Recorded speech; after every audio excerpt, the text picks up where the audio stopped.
হলুদ ফুলকপির একটা তরকারি হবে, কেটে নেওয়া হয়ে গেছে। আর এখানে আলু মটরশুঁটি একটু সেদ্ধ করে নেওয়া হচ্ছে, একসাথে দিয়ে রান্না হবে ফুলকপির সাথে। কত সুন্দর লাগছে দেখো ফুলকপিগুলো। এটা এক ধরনের ফুলকপি, কালারটা বেশ সুন্দর লাগছে। দেখতে থাকো সবাই কিভাবে রান্না হয়। ফুলকপিটা ভেজে নিয়েছি, এবার আলুটা ভেজে নিচ্ছি। দিলাম,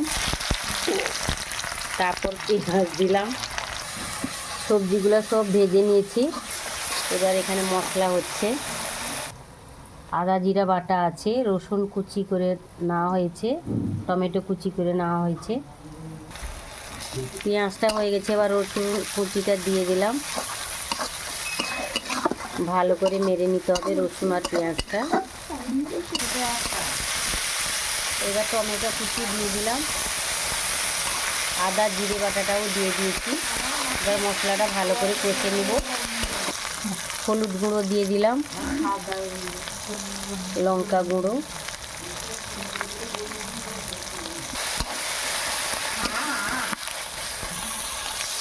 একটু জল দিয়ে ভালো করে মশলাটা কষে নেব।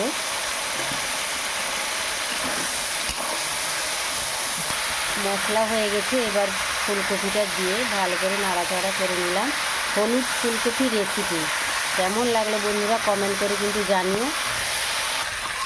কষা হয়ে গেল, এবার জল দিয়ে দিব, পরিমাণ মতো জল দিয়ে দিলাম।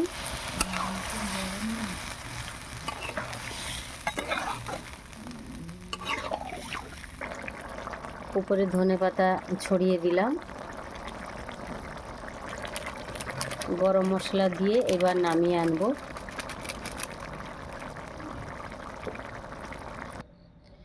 রেডি হয়ে গেল তরকারিটা। কেমন লাগলো বন্ধুরা কমেন্ট করে জানিও।